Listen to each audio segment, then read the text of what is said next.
Okay, so it's obviously not a secret that a lot of foods that we eat today isn't natural. Either it's entirely lab created and filled with sugars and chemicals and ingredients that we can't even pronounce, but we love eating it anyways. And it's pumped with steroids and other things to increase the size. If anything has sugar in it, I don't care if it's natural, lab grown, or megally grown, I do not care. I am going to consume it. And yes, a lot of the times we're eating too much of these artificial foods. I mean, it could be bad for you. This is why I end up at the dentist pretty often, because I am totally addicted to sugar. I can't stop it. But you know, a lot of the foods that are marked like organic or nature, well, they don't actually exist in nature. Well, how's it going, you guys? I'm your host, Landon Dallatsing. Welcome back to a brand new Most Amazing Top 10 video. I haven't been here much. I'm back though. There's been lots going on.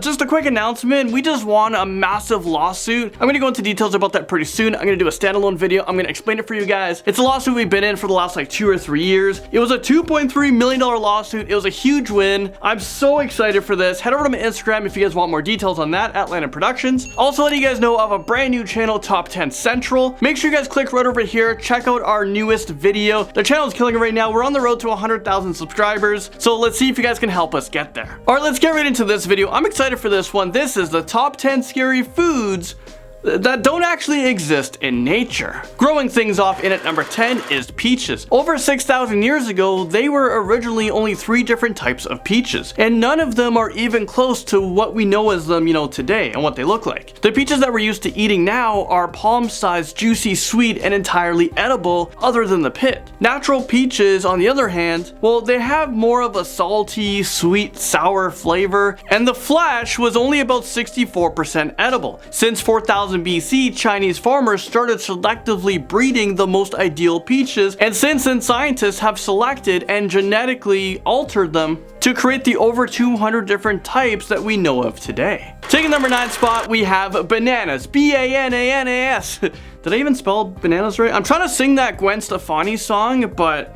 I think I butchered it by not being able to spell bananas.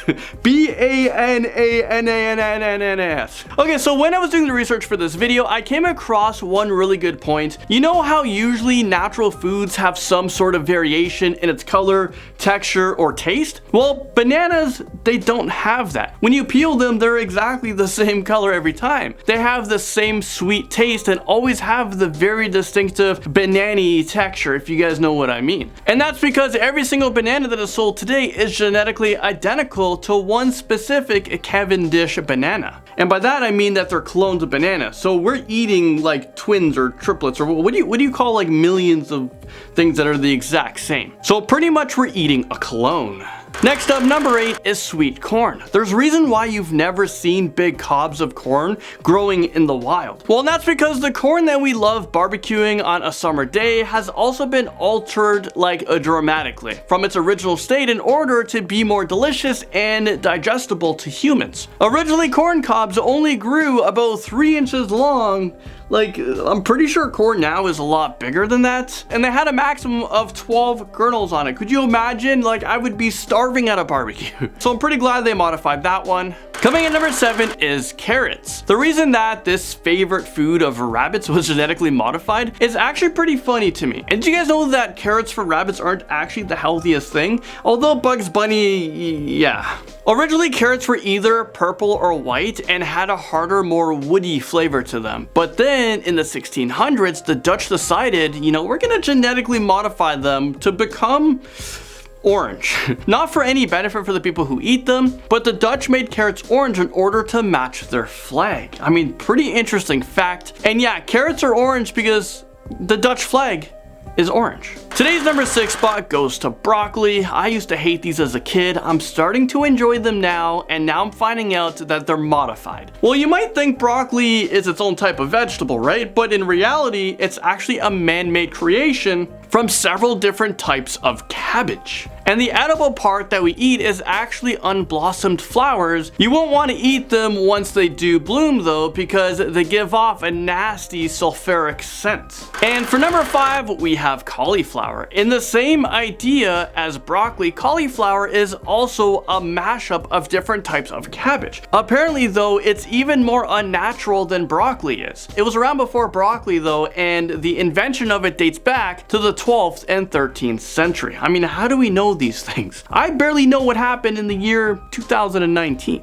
Next up, number 4, we have almonds. Okay, so wild almonds do exist, but do not eat them. Don't eat the wild ones. Eat the ones that are modified, the human-made ones. Eating the edible parts of the almond plant in the wild produces cyanide, which you know is literally known for killing people. The almonds that we eat today are domesticated variants of the sweetest type of almonds, but even then you won't find one that's still in its shell. Coming number 3 is gourds. Believe it or not, all gourds, including pumpkins and squash, used to be super tiny and extremely bitter. Less than 7,000 years ago, they began being bred to have more seeds, and later on, they were bred to include a larger variety of shapes, flavors, and types of flesh. And now they're a fall and winter staple, especially when it comes to carving scary faces in them. Can you imagine a little pumpkin, like you have to carve out like Spider-Man and your pumpkin's like 2 inches? It's just not gonna work, so we gotta modify those things. I bet early scientists never expected us to do that with their invention.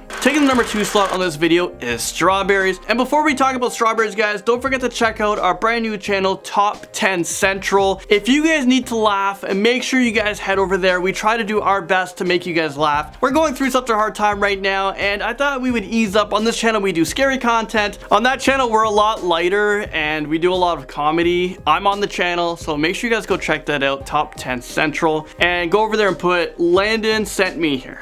All right, getting back into strawberries on this list. Well, while the found in nature version of strawberries aren't actually too far off from what we enjoy today, they're definitely not the same thing. As recent as the mid 1700s, a large variety of wild strawberries was brought over to France. There it was crossbred extensively with other types of berries, and eventually the sweetest, the juiciest, reddest berry we know today was created somewhat accidentally, but it's stuck, and I don't think anyone regrets it. And thinking about it now, I wonder what like the newest food is. What's the newest invention that we're picking up from the grocery store and we're like, oh my god, I didn't know that was just created 5 years ago? Like, can you imagine watermelons were new? And finally, number 1 is truffle oil. Okay, so this one has actually really surprised me. While I'm not sure there is natural truffle oil out there, apparently most of it's entirely artificial. A lot of the truffle oil consumed today, and I'm sure even more frequently now that it's, you know, more popular, is actually just olive oil with a compound called 2,4-dithiapantane added to it. Sometimes this compound is used in its natural form, its natural state, but other times it's made by separating it from petroleum. And now that you know that truffle oil will always smell like gasoline to you, well, no wonder, because it's such a divisive ingredient. Well, there you guys have it. I was your host for that one, Landon Do Not Sing. Thank you guys so much for watching this video. That was the top 10 scary foods that don't actually exist in nature. Let us know what other videos you guys would like to see in the future in the comment section below. That's it for me, guys. I'll see you all in the next one.